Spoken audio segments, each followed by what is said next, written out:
What's up, man? How are you, my brother? Everything good? Joe, I've never had someone outside do the pod via Zoom. Finesse is the first one. Bro, I almost put on all white linen. You know what I'm saying? I was going Frankie Beverly and Maze this whole shit up, baby. Shit, this about to be a jazz festival out here. About to light some incense in a minute. Shit. That's beautiful. Thanks, bro. I hope in the middle of this this Zoom, one of your neighbors just peeks over your fence and goes, "Can you keep it down? Just keep it down a little." Let me tell you how gangster I am, bro. Go. Because I have a very it's a cul-de-sac. It's a big circle. Yeah. I'm the only black. We got a lot of Indians, and then the rest are white people. Yeah. But because they see me being like this dope ass father every day, I take my kids around the circle every day, once in the wagon and then once for exercise. It is a custom that people just come out, they wave at my girls, da da da da. So my neighbor next door had her landscaping company over there, and they had the lawn blowers out. And so I literally did. I leaned over the fence like the what was that TV show with Home Improvement? And I said, "Hey," and they were Mexicans. I was like, "Hey, Holmes, hey, gotta cut that off, bro." So one of them came to me. He spoke English. I said, "Hey, what time can y'all come back? Can y'all come back in about an hour? You got a couple more homes?" He said, "Yeah, we can go down the street." I said, "Take it down the street. I'm about to do a meeting." He was like, "No problem." They left, bro. Nice. Yeah. And this is right next door to me. I said, "Yo, you gotta cut that off." That's power, yo. Wow. That's power. That's power. Now, can I say something, Finesse? Yeah. Can I say something? Mm-hmm. Do you think it's the climate that we're in? Bro, I'm getting away with times. I'm literally getting away with murder. Or do you think before the BLM happened, like 3 years ago, you think they would have gave you the same type of Senor, Black Lives Matter. Like I have had two neighbors going down the street. I have had two neighbors come over with their kids and bring brownies, bro. I'm telling you, I'm getting over. I'm getting over. Hey, 3 years ago, you would have got evicted from the house you own. Man, 3 years ago, I probably would have got. Yeah, three years ago, Finesse would have been lying at the bottom of Topanga Canyon. Yeah, absolutely. Hey man, it's been an unfortunate incident that everybody's being so conscious, but I literally have people when I'm walking by sometimes saying, "We just saw the news." I'm like, I didn't know that dude. I didn't know that. Thank you for your service. Thank you. Thank you for your service. I appreciate you for the sympathy. I don't know him. He's not a cousin. You know what I mean? I literally had two people the first week go, "I'm so sorry." And I was like, "What? Really? What? That's Really? so crazy, man." Yeah, really. You know, You know what I saw, Finesse? What's up, Trey? bro? Brian, you're going to love this. So I'm standing in line to get into Apple. And so the lady, the security guard that's scanning us, the lady that puts the temperature, as this white couple walks out, Karen, the stereotypical Karen, she walks up to the lady, black lady, and she goes like this, "I just want to thank you for your service, for being at the front lines so that we can do things like this." And I'm like, "Bitch, that's a security guard. What the fuck are you talking about, man? Like, what are you doing right now?" And he high right now. Yeah. He's like, "Excuse me, man. What? Oh, thank you very much." I'm sorry, what, bitch? I thought you could smell it. You remember the lady at Apple? When she complimented the security guard, "Thank you for being at the front lines," and we both just looked at him like, "This He's not even essential." He's the opposite of essential. No, it was a lady. It was a lady security guard. It was just it was a lady security guard. Yeah, and it was just like, what the fuck, Karen? Shut the fuck up. Too much. Thank you for your service and being in the front lines. I know it's scary, but to have this open means a lot to us. And bitch, get the fuck out of here. Hey, Joe, I got to say this, bro. I don't know if you know this or not, but when I got out to LA and I was, just trying to get my foot in at the clubs, when I tell you Brian would always show me love and walk me into the improv, or just make sure I didn't have any. You know what I mean? Yeah. So just I didn't know he was going to be on here. So when I saw his face, he said, "What's up, Finesse?" My mind flooded with memories and all, and now I'm just sort of like, "Holy shit, bro! This is crazy." Yeah, man. Yeah, Brian, feel really nice. Brian, I thank you a lot too, because I always say about JFL days, but what Finesse just said, I totally remember. That's right. He was the guy over at the Improv, and he always had like a nice sports jacket on and a fucked up button-up shirt. He always felt he always looked over underdressed. He always looked over underdressed. I wore a suit. He wore a suit, and then It's true. I wore a suit for a $7 an hour job, and nobody told me to. But it wasn't like a suit. It was like, it's a suit, but I could still do cocaine in it. Like, it was crazy. Yeah. And I was not a name. I think my only credit was Comic View at the time. But he would just be like, "Yo, Finesse, you coming in?" Dude, that's so true. So yeah, man. So it was just so nostalgic. You know, I would see him every now and then on his ascension. You know, we're all climbing, we're all grinding, we're all rising. But seeing him right now and knowing that he's not homeless, even though his beard makes him look a little homeless. Yes. You know, I want to follow his cult. How's that sound? Whenever he's preaching, I'm listening. My dad always said, "Don't trust a man that talks in front of a sailboat." And I'm like, yep, there it is. Yep. I'm so glad he escaped Waco, and now he's here with you. He was the only one. He was the only one. They got all of them. The bride It's the one here, true baby. way. Brian's last words at Waco was like, "You'll never catch me. Only God will catch me. Only God shall judge me." And then he put on his blazer, and then he ran. His notepad. My little clipboard. I took myself so seriously. Oh my God. Bro, you shave off all that hair, bro, you're gonna look goddamn 28. Yeah. Right. It's so Finesse, dude. You got a young old face. Dude, Finesse, you really brought back some memories, man. That's so cool. Because I totally forgot about those improv days, Brian. Brian like was the man. Brian was like the coolest person at the improv, man. He always made everyone feel like they were a headliner. It didn't matter if Seinfeld walked in. That is it. Or Jo Koy. He would walk in. He made you feel hey, like a headliner. That's what it is. You gonna get a drink? I just that was cool, Brian. Thank you. I just kind of, I don't know. I really loved the job. It was my first job in comedy. I was the floor manager at Melrose from like 98 to 2000. And I just love the comics, man. And it just feels like, you know, if you're a comic and you're in a room like that, you should be able to hang out, be in the back, you know, chill, whether you're on the show or not. And like, I don't know. I mean, that's those relationships that I built there are still paying dividends now 20 years later. That's 20 years ago. 20 years ago we've known each other. That's crazy. I got SNL in 2003, so I knew I wasn't nobody. I didn't have one credit with Comic View.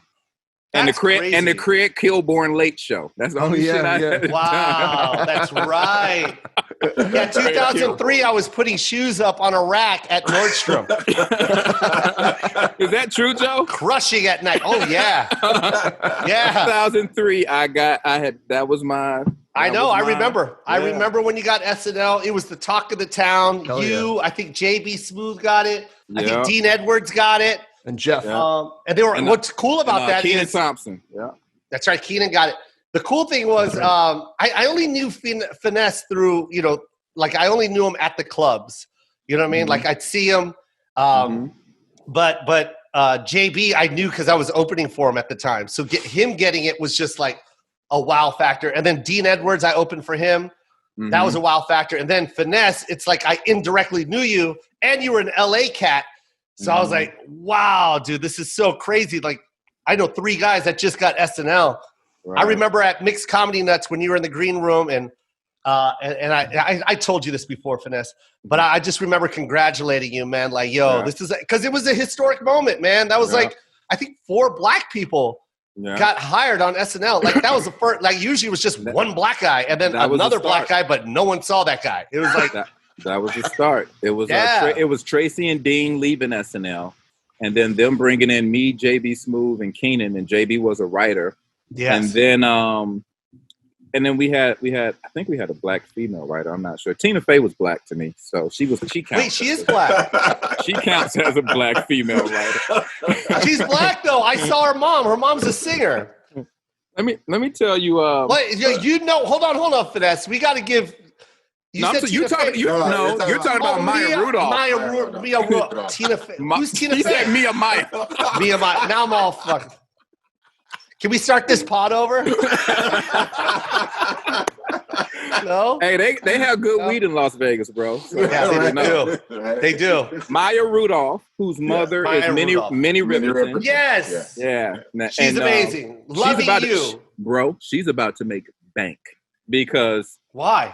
Because she looks just like Kamala. Kamala, yeah. She's got a Kamala Harris impression. Oh my God, she does. When Sarah Palin hit the scene, Tina Fey blew up. Yeah.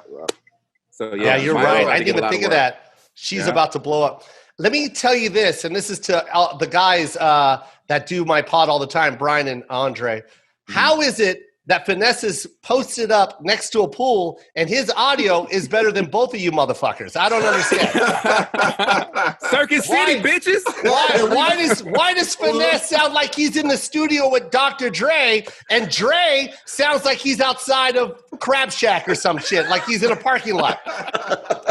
No, really though, honestly, Finesse's audio is like, this is the best I've ever heard audio from a guest. Honestly, I don't know what's going on because the asshole is outside by the pool chilling. I don't get it. I turned off the filter. I turned off the AC. We have no noise.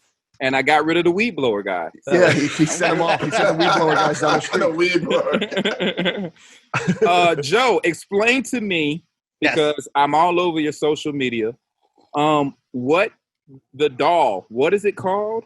Funko Pop.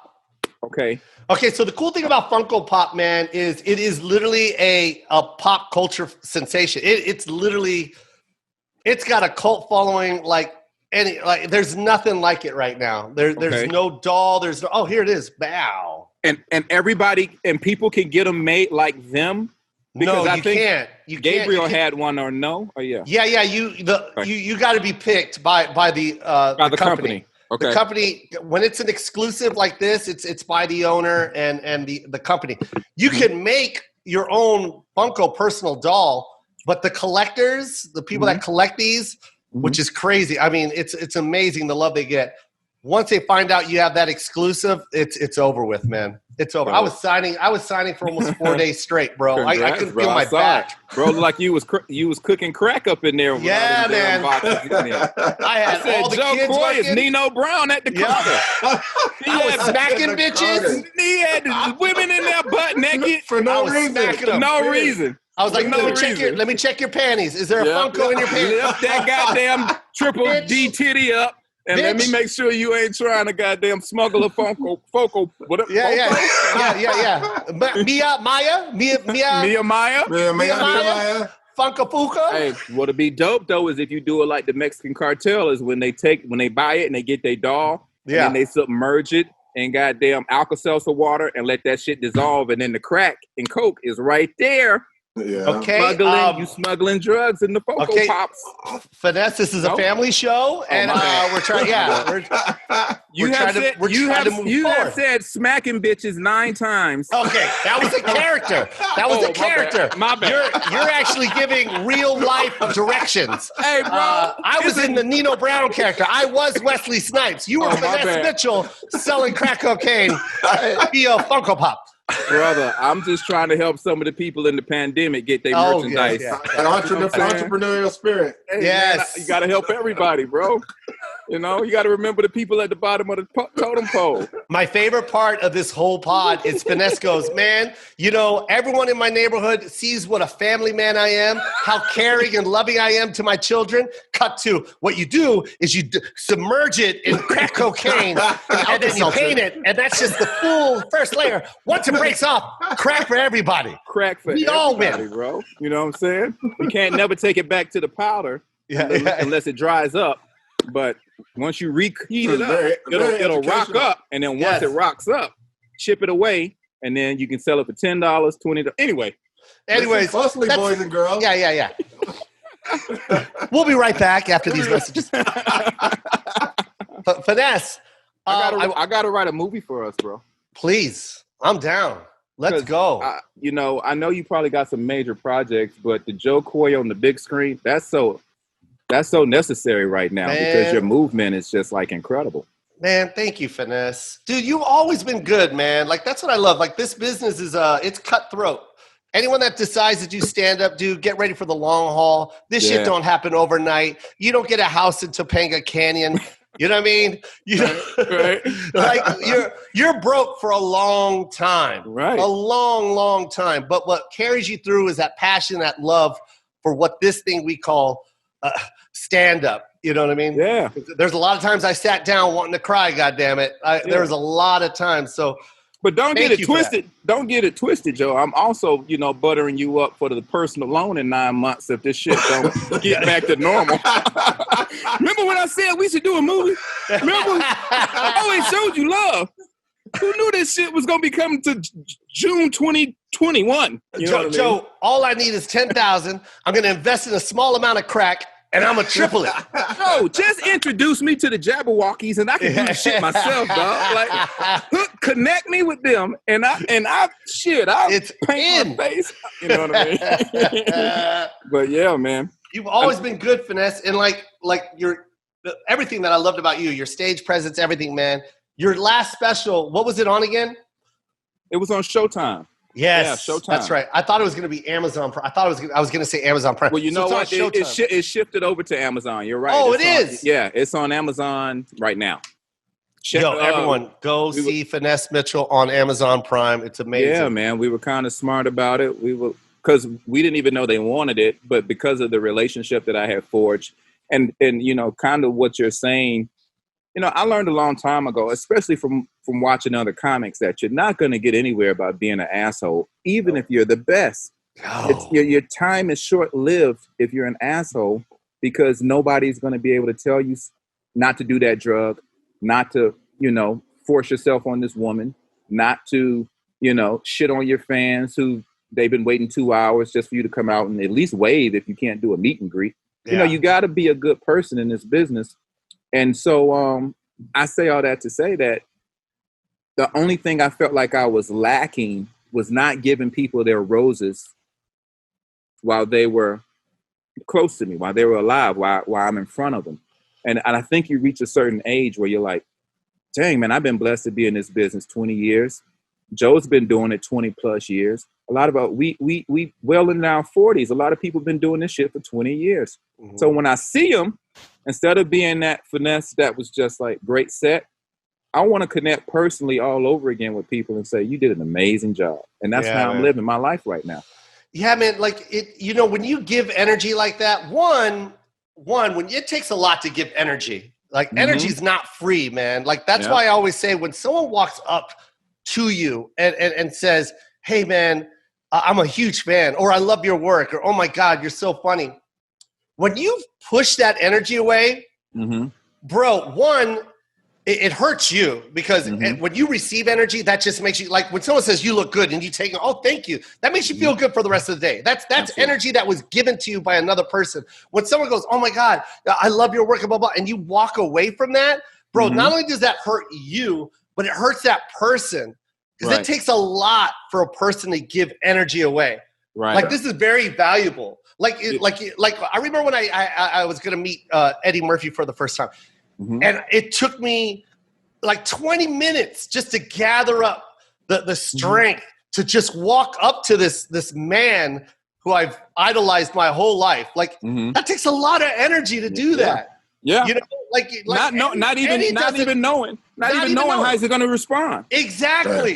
So like Eddie is standing there, he could do one of two things. He could be an asshole and completely crush me because he doesn't know that it took me 20 minutes to gather up the strength to do that.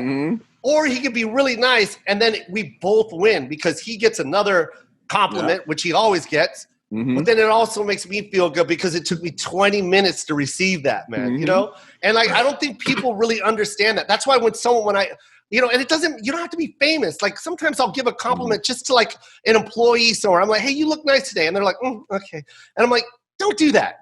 Right. But like that you completely blocked a compliment, man. Like say thank you and receive it, man. That's energy I gave you. I didn't have to tell you look good. You know what I mean? Like, take that. You know what I mean? Credit to Joe, you live that. Like we've been to really lunch together, and just nowhere in a diner, and people like came up and interrupted our meal to say something nice to you, and you gave them so much positive energy and time and attention. And I could tell that it really landed with those people. And dude, it means a lot, dude. And I only do it out of personal experience, man. You know what I mean? Like I remember there's a couple people I've met, and I'm like, I will never ever tell anyone about this person ever again. Like I was done with that person. Right. And there's a couple, and they're not even that famous, Finesse. Bro. And I remember walking up to him and go, dude, I love your work. And it was just like, okay, man. And I was like, whoa. But bro. Go ahead, I'm gonna give a little devil's advocate a little bit and say I think it's so rare that people give genuine compliments nowadays that people don't know how to react sometimes. Like it's almost like, oh shit, was that real or are you just fucking with me? You know what I mean? Like I was getting ready to say that. I was getting ready to say, Dre, that believe it or not, Joe, my wife, it's very hard for her to accept compliments. Wow. I can say, babe, you look amazing. She'll just be like, she always sucks her teeth. like I just tried to hit on her and she don't know me and we got 2 babies. I'm like, I'm allowed to call you beautiful. I'm allowed to say you look great in those jeans. Right. And every time, and one day I just said, why do you do that? And she said, it's something that I have to, it's me, it's not you. I love the compliment. I don't know how to respond. I said, just say thank you. We've been together too long. And so now it's like I do it when I'm teasing her, and now she's really like, fuck off. She thinks I'm teasing her. Finesse, you didn't take out the trash. Yeah, but you look amazing today. Fuck you, Finesse. That is crazy though, that there are people like sometimes I'm like, why are people all cut from the same cloth when it comes to stuff like that? Upbringing. You know what I mean? Like I understand. Is it upbringing? Absolutely. Yeah. Absolutely. It's the way, it's how you were praised or not praised growing up in your household. Because if you weren't, when you go to college or get out of high school, you still gonna be a dick. You know what I mean? That's true. Or you're going to be that person that says, I'm going to be the opposite because I never got this from my mom. I never got this from my dad. So I'm going to make sure I'm the super nicest guy in the room. So it's either or. You never know. Yeah. You choose your own path, right? You decide. Trump's never dad probably told him he was great. He was brilliant. It was probably always a competition in their house of who could outdo who. That's why Eric is a jerk. That's why the other dude, Trump Jr. is a jerk. And Ivanka would be a jerk, but, she a woman, so all she knows she just got to smile. She just smiles. So it's easy for, to show compassion. But the guys who have these chips on their shoulders, like, I'm going to be just like dad, they're jerks, bro. That's funny. I went up to Denzel Washington. I mean, I told you the Denzel Washington story. I went up to Denzel Washington at I was in New York. I was on SNL. It was a Quincy Jones. It was an Usher birthday party, and Quincy Jones was like the music guy. It was just the dopest party in the Rainbow Room up at 30 Rock on top of at the Rainbow Room, and it was a celebrity who's who. And I saw Denzel Washington, lost my fucking shit. Did the whole 20 minutes. What am I going to say? How am I going to approach him? So I went over to Denzel Washington. I finally worked up my courage, man. And I said, Denzel, hey, man, I'm Finesse Mitchell.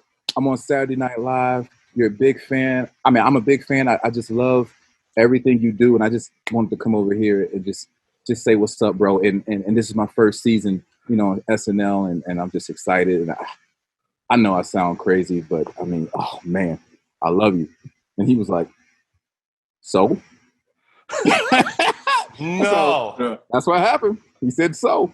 And I was just like, man, nice to meet you, bro. I'm gonna leave you to yourself. And I'm gonna just go back over there. And now, mind you. Wait, what the fuck?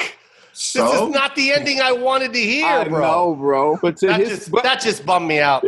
But I will say this. At the time when I approached him, when I went up to him, Dre, he was doing this. No. He had a drink in his hand. I like how you referenced me for that. Do I look like I know what that means? 100%. You know what that means, Dre. 100%, Dre. 1,000,000%, Dre. You look like you've had in fact, a Dre, lot of I've brown seen liquor. Dre like that, Finesse. and don't act like I haven't, Andre. I seen you do that. Guilty as And then charged. for 3 days, Finesse, Andre was like, my ankles are still swollen. I'm like, this old motherfucker. Man, he was lit, bro. He was so lit. And when I realized, Are you? Hold on, I want to interrupt you, Finesse. Are you making an excuse? Yeah. Are you making an excuse for? No. I mean, the closer I got, I saw him staggering. I saw it. But I didn't expect him to say so. Yeah. I would have hoped he said, welcome to New York, and that's congratulations about SNL. You really don't know what to say to your favorite celebrity, but what came out was so. And so I'll do you one better. That's a hard pill to swallow for me, man. I met Patti LaBelle. Oh no! Oh no! Don't do this, to us, man. Don't do this. Don't take Patti from us, man. Don't fucking take Patti from us, man. It's already hard for me to throw away Man on Fire away. I'm the only one with a Man on Fire Blu-ray, goddammit, and I gotta throw that shit away. I love Man bro. on You Fire. are not the only one with the Man on Fire Blu-ray. We all have the fucking Creasy Bear goddamn pajamas. We all. Yeah. That's my movie. Don't let me throw this away. What about Patti? What are you gonna do? What are you gonna take away from us? Well, it was a little bit more positive. I was walking with my little entourage at a fashion show event, and she was coming with her entourage, and she had a huge entourage. But we were kind of coming right towards each other. And her crowd was so, horizontal. We were like, oh, we can't go. So we just basically like came right to each other's faces. And I was just like, hey, Patti, oh my God, I'm such a big fan. I love your work. Oh, by the way, I'm Finesse Mitchell. I'm on Saturday Night Live. And she said, nigga, I know who you are. And I was like, oh, that's nice. That's a great story. That's great. And then she gave me a hug. Oh, okay. Now, see, that makes sense. That's dope. That makes sense. That's exactly how I thought Patti LaBelle bro. would I react. called my mom and I said, Mom, Patti called me a nigga.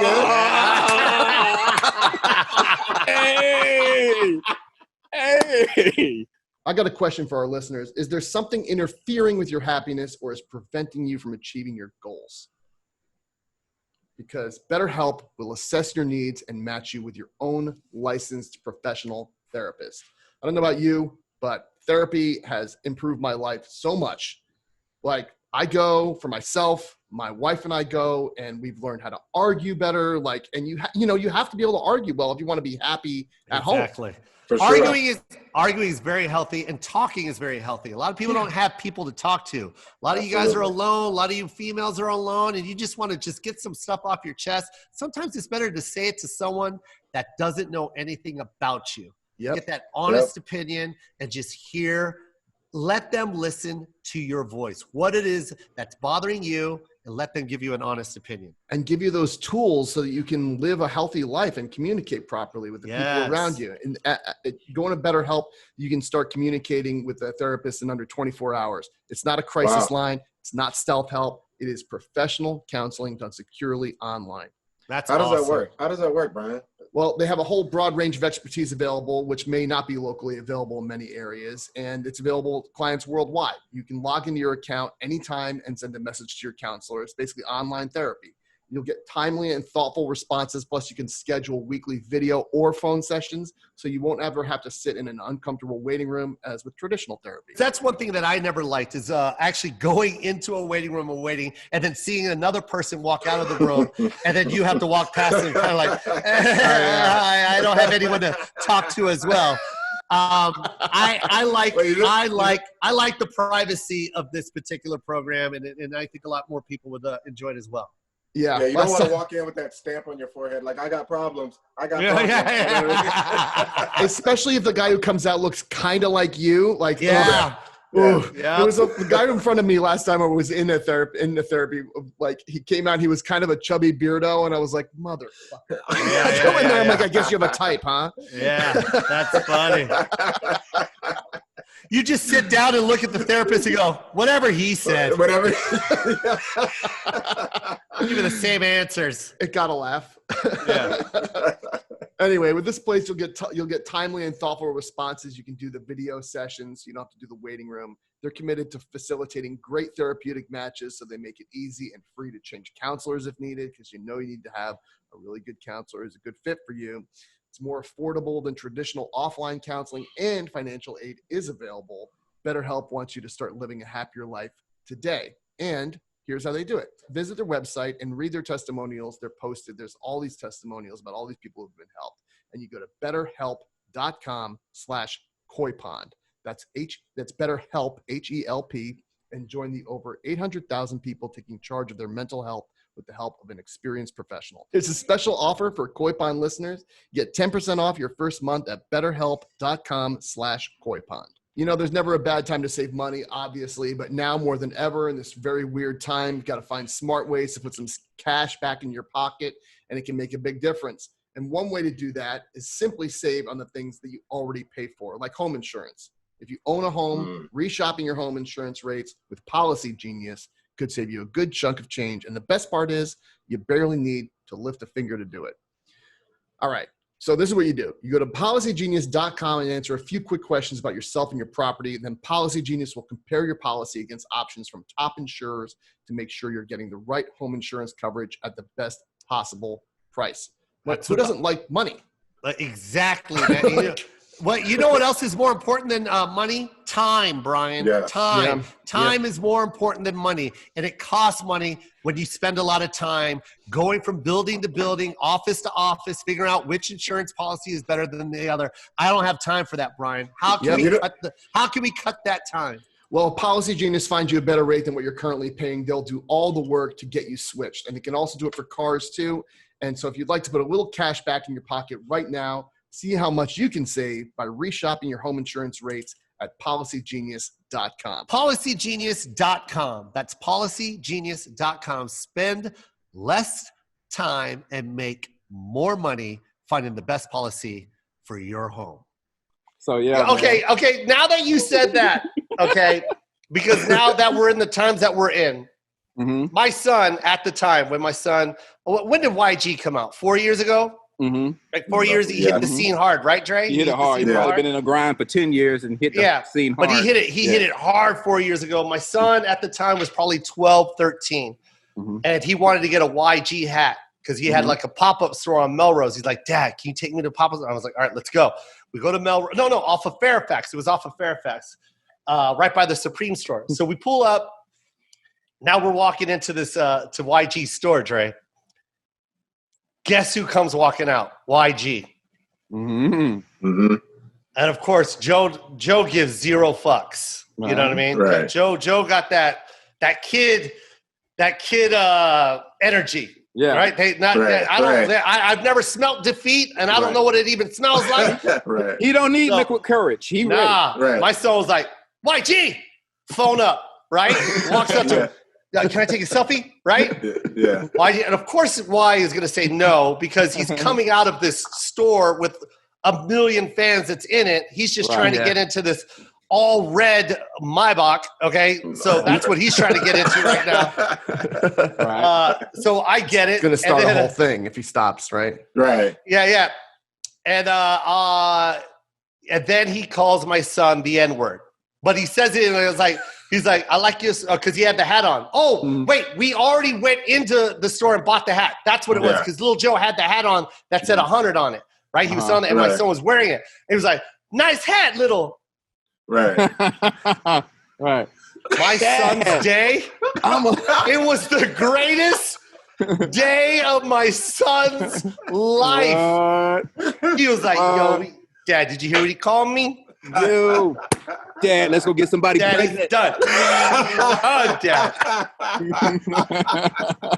Yeah, and then we're driving we're driving in the car. He's looking out the window up at the sky like, thank you, God. Thank you, I God. made it. And so he called me and said, hey, Uncle Dre, could you give me a ride to school now? So here's something funny, Joe. Uncle Dre, can you drop me off at school? And right before I go into school, I'm going to like, see you later, Dad. So here's something funny, Joe. Yesterday on the pod, we had Bob Saget, right? Oh, nice. And it was so much love going back and forth. And you know how after an hour you get comfortable? And out of nowhere, Bob was just like, I wish I was black sometimes. And I was just like, I said, mark it. We're gonna cut That's that part. funny. Yeah, cut that out. I said, so we're gonna cut that out. Yeah. And he was, and then he kind of explained what he meant. But sometimes the love that's going back and forth, and people don't necessarily know how to receive it. Yeah, not feeling like they're getting their roses in their own community. I think he was just trying to say, not only because he explained it. He said, not only are you guys super talented. Well, he didn't say it like that, but he's just like the way he phrased it. I understood it. I got it, and he was just like, if more people could be. I love that you're saying that, Finesse, and I love the fact that you're being honest with your answer right now, because I feel like we're in a time right now. Well, I could have crucified him. Exactly. And I said, hey, we're going to post that shit and get views. Right. And what's crazy, though, is we live in a time where I feel like people want to find an opportunity to stand on a soapbox and destroy something like that. We all know who Bob Saget is. Right. We all know what type of character is. If you've never seen his act, make sure you watch it first, and then you'll understand. Or watch him on my podcast. Watch him on Finesse's podcast. But I'm just saying in general, okay. Mm-hmm. Like, I understand that compliment. As fucked up as that sounds, like I've said this to Andre. Like, you can say that about any culture, though, man, and mostly the black culture. There's a reason for their superiorness in entertainment. When you take so much away from a race and all they got is themselves to entertain, to be funny, to dance, to play music that's not taught to them. Oh, I don't have instruments. I'll create one. Give me that turntable and make it the fucking dopest instrument to ever fucking exist. Yeah. That comes from that situation. Right. And when someone makes that compliment, man, it's not like a diss, like, yo, black people so talented. Right. No, it's not that. It is in our, like we were saying, Andre, it's in the DNA, man. Yeah. It's in the DNA strand. It's hundreds and hundreds and thousands of fucking years of being oppressed and finding to do something on their own, and it's just part of their computer makeup. It's like it's their fucking it's their goddamn program. Aristotle, mark that. Mark that. All of that. Don't mark that. Don't mark that. Just kidding. I think don't mark that, because we could say the same thing about Filipinos, man. Yep. You know what I mean? A lot of people. He was coming from a place. He definitely understands racism. He was discriminated against all of his upbringing, growing up in just a rural white area, and his family being like the only Jewish family in that area in Virginia. And he just understood everything. He hates staunchly, whatever the word is, racism and just he hates it, bro. It's just it just oozes out of his pores more than like any white celebrity I've ever met. But the compliment came from a point of, I would be Bob Saget on steroids if this is where I am right now, with how many doors were open for me, with the people that I used to walk the Comedy Store with back in my day, Finesse, to walk the halls with Richard Pryor and Sam Kinison, and people just showing up the same way. Imagine that. Hold on. I really want to reinstate what you're saying, Finesse, because the listeners don't get it. What he's saying is, imagine walking the halls, not in front of the audience. Imagine behind the door of a green room with the likes of Richard Pryor, Sam Kinison, Andrew Dice Clay, Robin Williams, and that's who you're fucking with backstage. And he's the host. What they're saying on stage, imagine what they're saying backstage. And Bob Saget, he's introducing, he's passing the mic back and forth, but every time he goes backstage, he's thinking, how the fuck did I even get in this room? I'm good, but these guys. And then he told me this Eddie Murphy story, how Eddie Murphy was about to shoot Raw. And so he actually came in the blue leather suit to the Comedy Store to like run it one more time. And Joe, you know how you feel about Raw. He was like, so to watch Eddie, to watch the rooms, the walls sweat, and like nobody wanted to perform. They just wanted to close the club after that. After he ran his set, nobody was going up after that. But he was like, I was there. I saw it. I witnessed it. And the only thing I could think of is he's the next Superman. He's the next. And if I just had a little bit of what he had to do to even get to this point, you know, because he was and still is. Mm-hmm. There will never be another Eddie Murphy. And I say that there's a God-given talent with Eddie. Mm-hmm. When he speaks, it's just, I don't know, man. I don't even know how to explain it. The youngest of Delirious is like, okay, that's Eddie Murphy. He's in a red leather suit. And then Delirious was funny. If you watch Raw, where he talks about family shit and his wife and his situation. From the opening sentence, there is not a stumble. There is not a second guess. There's not a pause. No. It's just articulated beautifully, and the jokes are phenomenal. But the segues, it's just there's no splicing. There's no ooh. 1 minute he's holding water, the next minute he's at the mic stand because he did 9 shows. Ain't that shit going on. Right. It was just a performance. And I will tell you this also, man. To shoot a special in an arena, you know what I mean? Like, you can shoot it at a theater and completely control a theater. I'll control a theater. But when you shoot it in an arena, you got to come 1,000,000%. And you're still not going to get everybody. It's impossible. So you got to talk over people. You got to all the distractions. Like, you know, when I was doing my special, man, while I'm performing, you know, the exits all the way. There's so many exits going around, right? Yeah. You can see people walking to get drinks and merch, and it's so distracting. You're just like, I don't see that. And just people casually like going to the bathroom. And you got to ignore it. You got to so. I never thought about that. What I'm trying to say is, when you watch Raw, you totally forget that he's inside Madison Square Garden. The Garden, the hardest place to play basketball, the hardest place to do anything. Right. You got to bring it in New York City. And you know, that's why Chicago, that's why Michael Jordan always said that's the Mecca. He didn't even call the United Center his Mecca. He said Madison Square Garden is the Mecca, because that is where you have to be at the top best, of your game. The top, the best. You remember the story of Richard and how he bombed the first taping, and he just and he just stopped and he said, "Can y'all just come back tomorrow?" He left. Yes. He was like, "Can y'all just come back tomorrow? I promise you guys I'll be better tomorrow. We'll honor the tickets." And everybody came the next day. And then on that next day, that next day, bro, you still see him telling people, "Come on, get your seats." He's on stage, and people are like trying to find their seats. Come on back. You know, imagine, crazy? And then he ad-libbed. Imagine the white people coming back to see the niggas in their seats. You know what I mean? But that was a real moment, and he was recording live. I know, but I want to ask you about that too, because that's one of my favorite specials. When I was a kid, I could not stop watching that because I was just so. You've never seen a special like that. Yeah. Every special that you ever see, and I've watched every single one, especially at that age. I was watching hours every day. I was watching a different hour.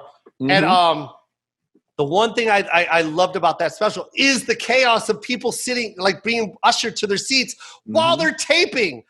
And I was just like, what the fuck is going on? Like, it was just pure chaos. And he in complete control. Right. Like, he owned that fucking room. You introduced your headliner. You introduced Richard when 10 rows were still empty. Still empty. Right. Still empty. If people were running to their seats. Come on, man. I couldn't believe it. You'll never. Somebody made a mistake. Okay, that's my question, Finesse. That's my question, because this has always bothered me, and I wish Richard was around so we could ask him. Did he? Because I know he had a problem the night before. And he completely just left the stage. It just wasn't going right. I don't know if anyone's ever seen it, but he literally taped twice. The first show, he just walked up. He didn't have it. And literally just left the taping, which is another great thing, because the second taping was 100% the whole thing. He had nothing to cut to for the first show. So that whole fucking hour special was really one take. He's the original one take home. And what I was thinking to myself is, did he create that chaos to get into that character? Did he tell the director to just fuck up? You know what I mean?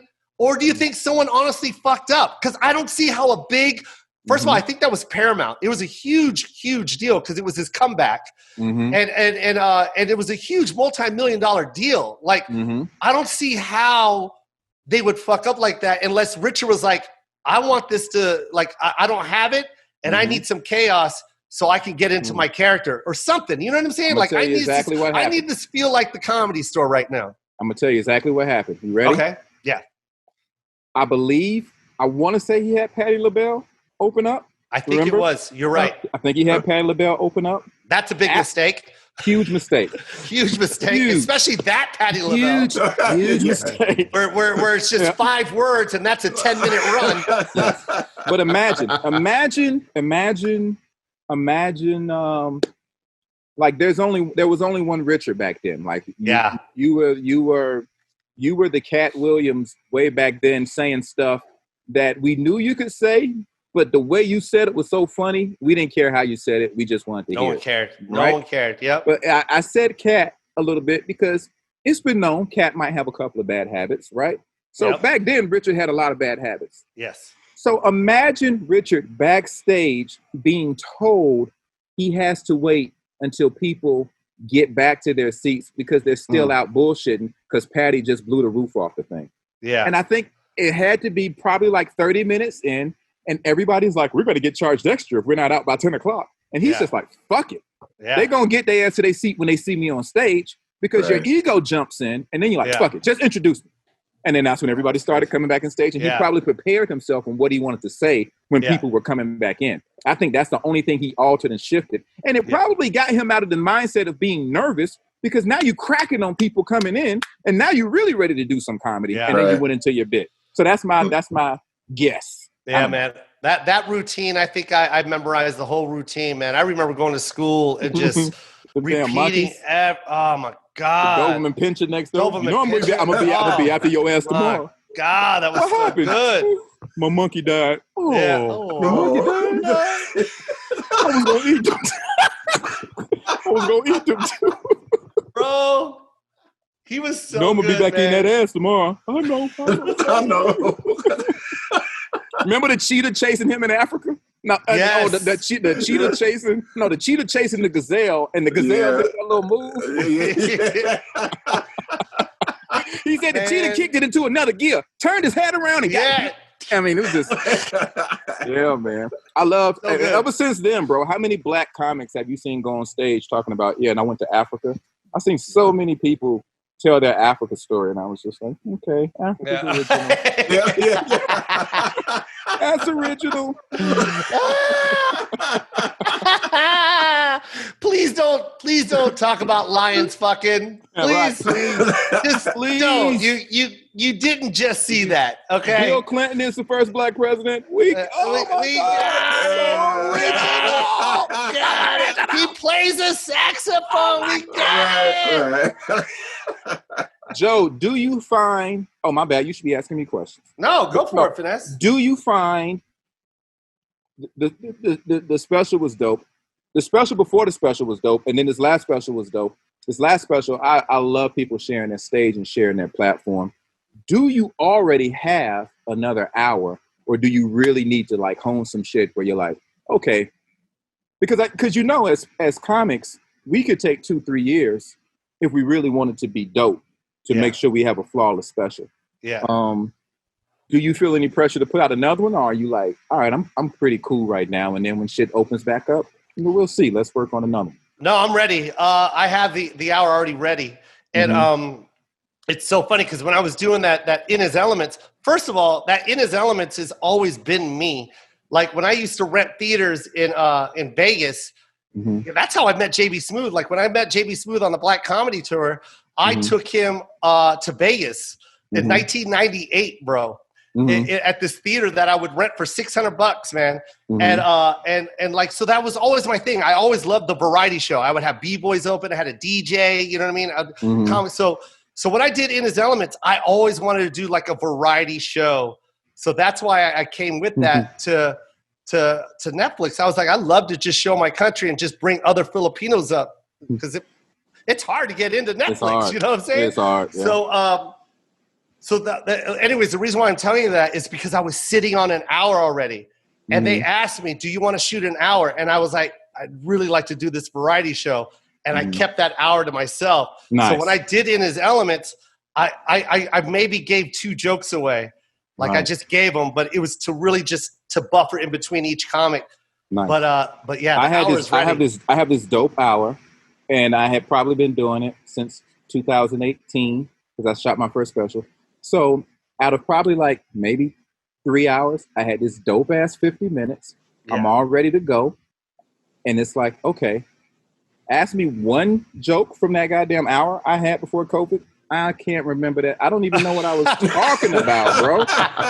And I've been writing so many other jokes that I feel are more relevant now. It's like, okay, do I really go back to all those voice memos and try to find that hour and learn it all over again? Because I forgot it, you know? But that's what I was just wanted to know. But everybody's like, yo, man, don't waste no material. And I'm like, yeah, you're right. But yeah, you know, well, especially you, Finesse. You got I just don't want to come on. I don't want to come on stage, you know, when COVID is open and be like, so, man, 2 people just died from COVID. And everybody's like, wait, is that your old hour? No. Finesse opens his new hour like this. Hey, y'all hear about Wuhan?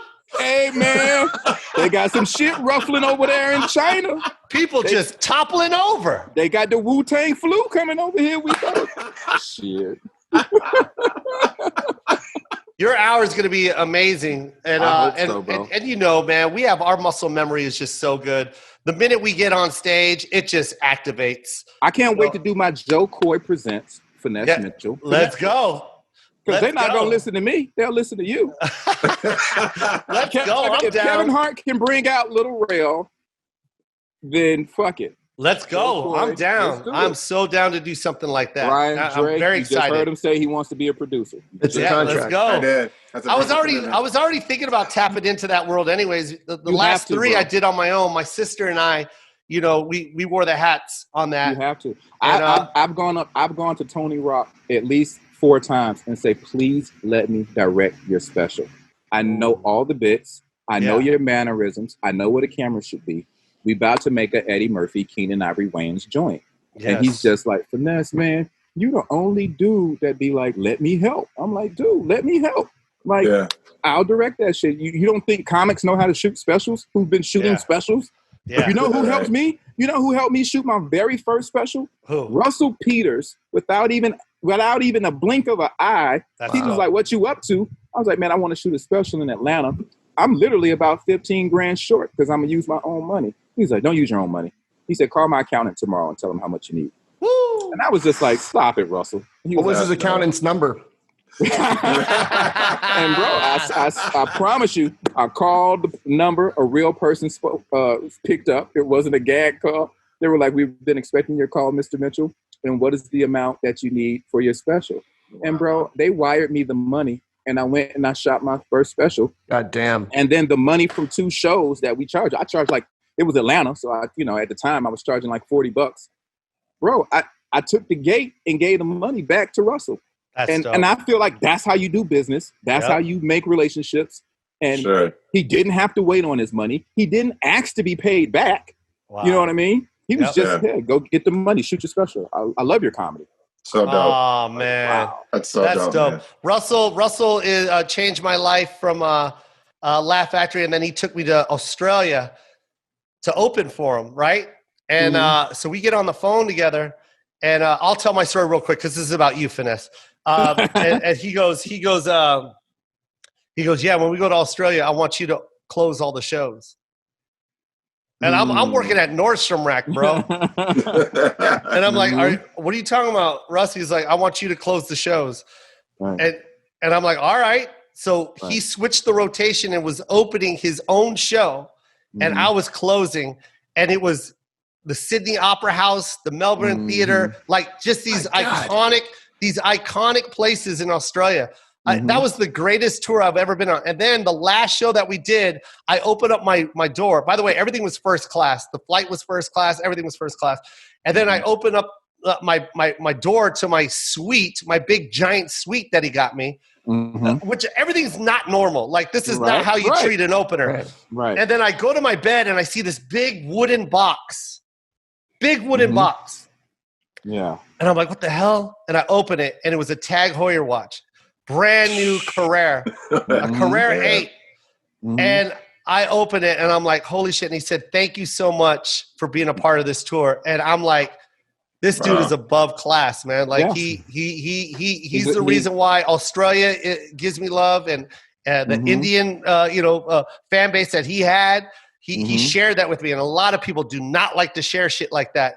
And man, it was amazing. And the one thing that I love about Russ is, he was all about pay it forward. You know what I mean? He always said that to me. He goes, because I was like, yo, how do I'll pay you back. Like, it's like, he goes, just do it for the next guy. So I've always got that from him. So and it shows. He did it for you too. That's where I am in life, because I figured out early that I know what the hang up is for a lot of comics.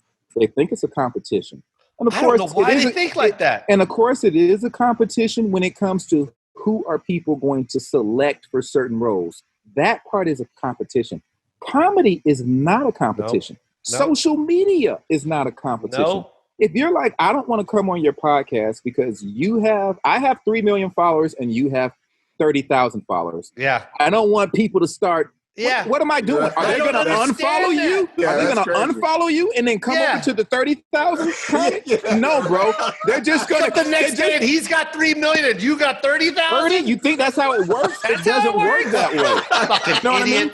So if you don't want to share strangers with me that you don't even know, it hasn't even been proven that these people come to your shows and support you. They just follow you on a content social media platform. Yeah. So if you don't even want to share strangers with me, but I just invited you to my house for dinner, something is like, something is not right. So weird, man. Your mind has been warped by what you think the business is, and it's not that. Yep. And it takes a lot of people, I feel like, to reach a level where you don't feel like there's competition because you've made it. I've made it. But it's the people who were like that from the jump, I feel like. You know what I'm saying? Just don't get it. Kevin Hart was going to look out for them same 5 dudes, whether he hit big or not. Yeah. Right. Because they all started together and they were all like, let's push your little ass up there. You know what I mean? Yeah. They didn't need both hands. Just, there you go. Push your little ass up there. There you go, Kevin. But every tour, we're all millionaires. Oh, here goes some classic cars for you guys. Let me know what type of projects y'all want to produce. Let's form a company. I feel like that is the business. The business. It's the only way to do it, man. That's the only way to do it. Because you can be by yourself forever, but you're paying, when you're by yourself, you're paying the people around you to be around you to tell you you're dope. And that's it. And those very same people are the exact same people who would be like, he has 30,000 followers and you have 3 million. Are you sure? And you're like, yeah, I'm sure. Finesse, I remember me, we was about to get the scrapping outside the Laugh Factory. Finesse was the first one jumped in and threw blows. Like, you can't forget those stories. I would never forget that story. You know what I'm saying? Hey, when you was in Bermuda and you crashed a hurricane motorcycle. No, it wasn't a motorcycle. Wasn't a motorcycle. Wasn't a motor. Max speed, 28 miles per hour. No, 28 miles per hour. Supercharged. Nope. Supercharged. It was a bright yellow undercharged moped that you selected. You had so many other colors to choose from, and you picked yellow. Those details are not important to the story. They're not relevant. I just remember going very slow. What's relevant is that when I was going 180 around this corner. Not 180, 18 miles per hour. And let me just say this, because we were climbing a hill, Andre. Okay, we were climbing a hill on this scooter, and I'm like having a good time, like, it's a scooter. You're on a scooter. And I was like, woo. I was like, you know how you're just in front of the pack and you're like, woo. And then I look behind me. Finesse is gone. I stopped my bike and I turn around. He's on the ground. Traffic stopped both ways. This motherfucker crashed at 18 miles per hour. Listen, when I saw the children crossing the street, no children, it was a freeway. I was coming at 180 I had a choice. 18, Them or me. 18. Them or me, Andre. Yeah. Brian, them or me. I Samaritan, had a the choice. Samaritan in you. Yeah. And what I did, I chose to lay the bike down like Puffy did on the No. Sacrifice the Back and body. Take video. Sacrifice the body. Very That's commendable. exactly, Very that's I laid not it what down. happened at all. That's not But- what happened at all. I but- just remember your face was But it was on the Joe pavement. Who turned around and they came for me. And We did come you know, back. and they made sure I was all right. And Bro, we had to lift him. We had to lift him like it was. You remember Forrest Gump when he went back and got Bubba, and he put him on his shoulders and ran him. Yeah. That's what we had to do to Finesse. Yes. And while we were carrying him off the freeway, Finesse was going, "My wedding at my face. My face isn't gonna look right for the wedding." He had a little tiny scratch right here.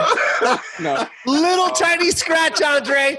And then Brian, at the show, he had a fucking Band-Aid this big. Brian, road rash all up my arm and back. Oh, wow. I looked like a Ninja Turtle, bro. I had a Barely. tortoise shell of scars.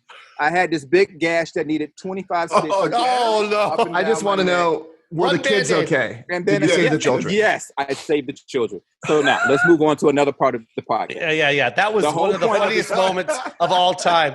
He hobbled up onto the stage. This motherfucker played the role the whole way. Me and the promoter were just dying, just looking at him. Brian, only Just because so, only because when the crowd of people circled around me in the street, I through Joe's laughter, I heard the promoter say, "Finesse, do you think you can perform tonight?" And that's not where my mind was at the time. So, like I said, What was the answer? I got my ass on that stage. Oh, he got his ass on that stage. He wanted to get paid, is what it I wanted to was. get paid. I was not gonna go to Bermuda and not get my check. And and yeah. come the scars. Yeah. You know Dude, what that I was mean? one of the funniest moments. I also think Finesse, you didn't want to rent the scooter. I feel like I'm the one that was like, It come was on, Joe's man. idea. I told him my luck on motorcycles. Yep. I told him. Yeah, well, it was a scooter. And you got to get the word motorcycle out of your mouth. This was slightly faster than a mountain bike. That's all this was. Had nothing to do with a motor. This was stop. Listen, Andre and Yeah. Brian, I forgot to tell you guys that they are on the opposite side of the street in Bermuda. So Yeah, I had they to are. keep that in mind as well. Did I get that fact correct, Joe? That's Can the you only agree on fact that you part? got correct. It was the opposite side. Thank you. And he started driving towards oncoming traffic and almost killed himself. He calls the oncoming traffic children. Those were cars, goddammit. It was me or the kids. It was you and the kids. It was me or the kids. And so that was just another example of how I pay life forward, even if it means putting my life in joy. That's very nice of you, man. Yeah, Those were good man. times, man. I miss those times, and I can't wait to get back on the road, bro, and hit that stage, Finesse. I'm I looking can't forward wait to your either. hour, and I think we should really talk about this because it Okay. is definitely a world I want to get into. Me and my manager have been talking about it. Like, I love it. I love the production side of it, man. And Me too. I'm 3 for 3 now at Netflix. I just signed another deal with Netflix, so here we go, bro. We're gonna do it again. Much congratulations to you on all your success, my brother, and you're very deserving. And as you know, your crew, hey, bro, as soon as I don't know Dre, but as soon as I saw Brian, I was like, oh, another thing that makes sense. You know what I mean? man. Of why certain people got to have a great team. Yeah, Now, Dre, man. I'm pretty sure, once you get your I'm sound and audio quality, figured out, I'm sure this is probably your 200th podcast, but you will probably figure it out. I'll get it together by year You'll 5. get it Yeah. together. You have an option on your computer to pick what your audio sounds like, and Andre keeps picking outdoor parking lot. I don't understand. Oh, Finesse, you're Yeah. amazing, man. Thank I you, love brother. you as a friend, and this business is very tough. So through the years, I'm so happy that we have maintained such a great relationship, and we're gonna create an even better one after this pandemic is done, man. And So, we're going to show the younger comics, which I already see them working a lot together. I used to see a lot of the social media influencers kind of beefing, or not, joining platforms. And now I think they figured it out. Like, yeah, man. We should share these audiences. Dude, share, man. Dude, there's enough for everybody, man. This isn't one cake. You know what I mean? We're inside a bakery and they are baking cakes all day. We each get a cake, all right? And when people come to you and they say, what do you want to do? And you say, I want to put Tony Rock on, it's only going to come back 20-fold. And here's because the thing. They're thinking like, holy shit, this guy's really a producer. You know what I mean? Yep. And it makes them want to work with you more because it makes them say, what else you got? What else you got? And then you're saying, oh, I got my hour I'm going to do. Yep. No, we don't want to all of a sudden do your hour. That's not how the business works, bro. But I also want to say this, Finesse, because don't yes, it does come back, but it doesn't come back when your intentions are for it to come back. Right. It has to be genuine and it has to be from your heart. If you're doing something, do not expect anything to come back because that's not why you're doing it. And if you're going to do it for that reason, then just don't do it at all. Do it because you love and you want to share and you want to help. Yes. And that's what it's all about, man. There's enough for everybody. So just enjoy life, enjoy what you've done and what you do.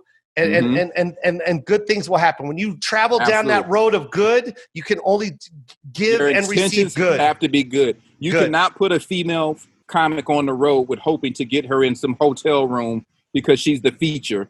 Yeah. And she's, you know what I mean? You can't set people up like that because you know what? Those situations come back and fucking bite your ass. Yeah. The intentions always have to be good. Always be good. And treat everybody well. Keep that bridge in front of you. Don't burn them down anymore. I tell you what, bro. Joe, when I said I was relaunching my podcast and, hey, will you want to be a guest? And you were like, yes, I do. Yep. And then you were like, when? And then you were like, this day works for me. And then you were like, I'm here on time. Let's do it. You know what I mean? Yeah. Versus I can count like maybe 6 or 7 people. I'm like, hey, can we redo? Hey, I don't even get mad. I'm like, you know what? I just want you to come join this party because me and my man, we got this. You know what I'm saying? We good. Yeah. But the fact that when the people will be like, yep, I'm there, Shantae Moore, Bob Saget, Joe Koy, it's like, you know what? It just says a lot. When Dean Edwards, I don't know if you know Dean. Yeah, Dean Edwards. Of course. I love Dean. Finesse, will you be on my IG Live? Yes. When? Yeah, man. Oh, Finesse, you wouldn't believe how many people, bro. I'm like, bro, I am not those men. Yeah. You know what I mean? Mm-hmm. And it makes me feel good to say that. It makes me feel good to look at Brian again and say, Brian, remember when you had a $7 an hour job and I was just trying to like get into the club? You were like, hey, Finesse, you want to come in? That shit matters. Always, it's your core. It's who you are in your core. Yep. That's so beautiful. When I send my new headphones to Dre as a gift because I'm going to get his address, I'm going to get him some beats. There you go. Thank you. Because I don't got the Circuit City hookup, man. I got the end, bro. Circuit City. I love it. I'm going to make Circuit City open back up, come out of foreclosure just to sell me something so I can send you a gift. Dude, you're the shit, Finesse. I love you, bro. I love you, man. Thank you so much for joining the pod, man. You're the best. Being on the show, Finesse. Good Can I plug my podcast? All day. It's called Understand This. We on episode maybe. We actually uploaded an episode today, our first episode. We start our video episodes probably in about a month. So I don't know where you guys are in the queue of how many podcasts y'all do. But people, please check me out and support the podcast. UnderstandThis.com podcast. And then you're go give all your socials, man. It's just Finesse Mitchell, right? Yeah, it's just my name. F. If one person tell me PH, it's not PH. It's Finesse. I hate it when people overthink shit, bro. Why would you even do that? Finesse. Is that like physical? No. It's just like the name Finesse. It's the word finesse. FINESSE MITCHELL. Finesse Mitchell at Finesse Mitchell. That's all my social media. And yeah, man. And next time I do another video on a motorcycle, Joe, I'll invite you to the shoot. Yep, and I'll be there to rent the scooters. All right, so that'll be beautiful. We'll show them how it's done. Love you guys, bro. Finesse Mitchell, watch him on Amazon Prime right now. Support him on every social media platform. I love you, Finesse. You're the best. Love you too, brother. Peace out. Later, man. Bye, you guys.